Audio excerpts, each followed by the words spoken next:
Depuis quelques semaines, je me suis rendu compte qu'il m'arrivait assez régulièrement de voir du coin de l'œil la silhouette d'un homme.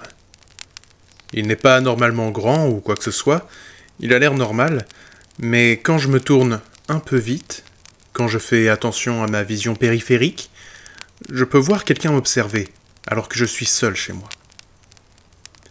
Mais il n'y a pas que ça. Avec mon travail, je me déplace beaucoup. Je passe de ville en ville, et malgré tous ces voyages, quand je suis seul, je le vois. Parfois à des dizaines de kilomètres de chez moi. Je ne me sens pas particulièrement en danger quand je le vois, mais cette sensation d'être surveillé est vraiment déstabilisante, et je ne sais pas comment réagir. Pourquoi est-ce qu'il m'observe? Pourquoi moi? Et pourquoi me suit-il? Pourquoi ne reste-t-il pas à un endroit en particulier? Si vous avez des réponses, n'hésitez pas.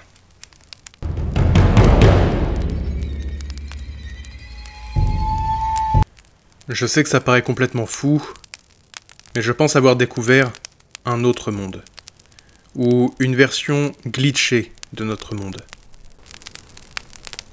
Je vais commencer par le début. J'étais en train de me préparer pour aller au travail. Dans mon appartement, j'organise mes affaires dans l'ordre dans lequel je les utilise pour me préparer. Donc je me prépare toujours assez rapidement. Arrivé dans la salle de bain, j'avais pas mal d'avance avant de partir, donc je prenais mon temps en me brossant les dents. En me regardant dans la glace, je réalisais que je sentais un mouvement d'air. C'était très étrange car on était en hiver, donc mes fenêtres étaient fermées et je n'avais pas de ventilateur ou quoi que ce soit. Après avoir un peu cherché, j'ai rapidement compris que l'air venait de derrière le miroir de ma salle de bain. Alors j'ai décidé, après avoir terminé de me brosser les dents, de décrocher le miroir qui était là dès mon emménagement, pour vérifier quel était le problème. Je découvris une ouverture dans le mur derrière donnant accès à une salle probablement de la taille de ma propre salle de bain. Comme j'avais de l'avance, j'ai décidé de passer par l'ouverture pour regarder ce qu'il y avait de l'autre côté. À peine passé cette ouverture, je ressentais quelque chose d'étrange dans tout mon corps. C'était comme ressentir plein de petites décharges électriques, et ma vision était bizarre. J'avais comme des anomalies apparaissant dans ma vision. La salle dans laquelle je me trouvais était vide, mais les murs étaient étranges, irréguliers. Sur ma gauche, il y avait un mur qui n'était pas accroché au sol. En l'air, il y avait un mur d'une épaisseur d'une feuille de papier. J'ai continué à avancer et je me retrouvais dans une espèce d'inverse de mon appartement. Mais c'était comme si la matière des murs avait coulé le long des murs et du sol. Je refermais la porte derrière moi, je me suis retourné pour observer le couloir, mais d'autres anomalies apparurent dans ma vision, et je passais la main sur le visage pour essayer de calmer tout ça, quand soudainement j'ai senti de l'air chaud. En retirant ma main, je me suis retrouvé au milieu de la rue, devant le magasin où je travaille. Mais il faisait affreusement chaud et surtout, rien n'avait de sens. Le ciel était vert, une voiture sur la route n'arrêtait pas d'avancer et de se retrouver à nouveau à son point de départ. Une personne passa à côté de moi et je l'arrêtai pour savoir ce qu'elle pouvait me dire, mais en se retournant, celle-ci n'avait pas de visage. Je me suis mis à hurler en tombant à la renverse. Alors, des dizaines de personnes sans visage se sont regroupées autour de moi, ne disant rien, mais m'observant. Je me suis relevé et j'ai bousculé tout le monde en repartant. De grandes barres de couleurs zébraient ponctuellement le ciel, tandis que des gens sans visage me poursuivaient en courant à l'envers. Je me suis précipité vers chez moi, mais mon immeuble était coupé en deux et la partie où se trouvait mon appartement flottait dans les airs. Alors je suis parti à la recherche de la maison de mes parents. C'est alors que je suis tombé dans une couleur. Et en rouvrant les yeux, j'étais allongé, sur le ventre, dos au miroir de ma salle de bain. Le plus étrange avec ça, c'est que, en me relevant et en regardant le miroir, je me suis rendu compte qu'il était mal raccroché. Et j'étais en retard pour le travail.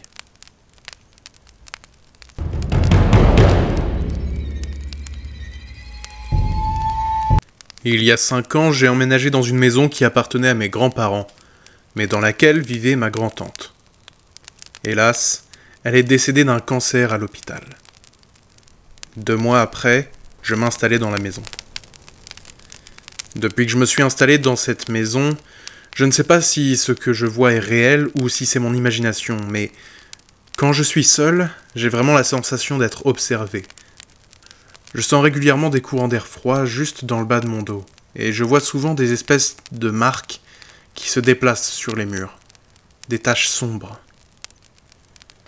Mais le plus effrayant fut mon fils. Je l'entendais dans sa chambre jouer et discuter, alors qu'il n'avait pas de frère ou de sœur. Je suis donc allé voir ce qu'il faisait et avec qui il parlait. Il m'a alors expliqué qu'il jouait avec son frère et sa sœur.